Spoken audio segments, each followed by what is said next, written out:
کاش تم ان کو اس وقت دیکھو جب یہ دوزخ کے کنارے کھڑے کیے جائیں گے اور کہیں گے کہ اے کاش ہم پھر دنیا میں لوٹا دیے جائیں تاکہ اپنے پروردگار کی آیتوں کی تکذیب نہ کریں اور مومن ہو جائیں۔ اور جس دن آسمان ابر سے پھٹ جائے گا اور فرشتے نازل کیے جائیں گے، اس دن سچی بادشاہی رحمان ہی کی ہوگی، اور وہ دن کافروں پر سخت مشکل ہوگا۔ اور جس دن ظالم اپنے ہاتھ کاٹ کاٹ کھائے گا اور کہے گا کہ اے کاش میں نے پیغمبر کے ساتھ رستہ اختیار کیا ہوتا، ہائے شامت، کاش میں نے فلاں شخص کو دوست نہ بنایا ہوتا، اس نے مجھ کو کتاب نصیحت کے میرے پاس آنے کے بعد بہکا دیا۔ اور شیطان انسان کو وقت پر دغا دینے والا ہے۔ اور پیغمبر کہیں گے کہ اے پروردگار، میری قوم نے اس قرآن کو چھوڑ رکھا تھا، اور اسی طرح ہم نے گناہگاروں میں سے ہر پیغمبر کا دشمن بنا دیا، اور تمہارا پروردگار ہدایت دینے اور مدد کرنے کو کافی ہے۔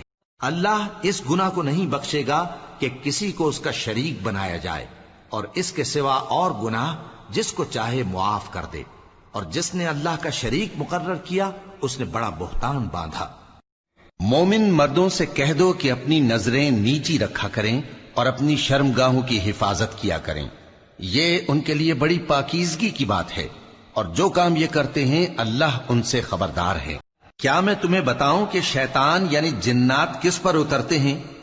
وہ ہر جھوٹے گناہگار پر اترتے ہیں۔ جنات سنی ہوئی بات اس کے کان میں لا ڈالتے ہیں، اور وہ اکثر جھوٹے ہیں، اور شاعروں کی پیروی گمراہ لوگ کیا کرتے ہیں۔ کیا تم نے نہیں دیکھا کہ وہ ہر وادی میں سر مارتے پھرتے ہیں اور کہتے وہ ہیں جو کرتے نہیں؟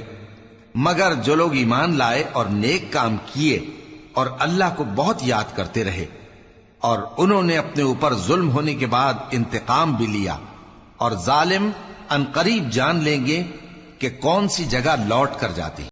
اور وہ وقت بھی یاد کرو جب مریم کے بیٹے عیسیٰ نے کہا کہ اے بنی اسرائیل، میں تمہارے پاس اللہ کا بھیجا ہوا آیا ہوں، جو کتاب مجھ سے پہلے آ چکی ہے یعنی تورات، اس کی تصدیق کرتا ہوں، اور ایک پیغمبر جو میرے بعد آئیں گے جن کا نام احمد صلی اللہ علیہ وآلہ وسلم ہوگا، ان کی بشارت سناتا ہوں۔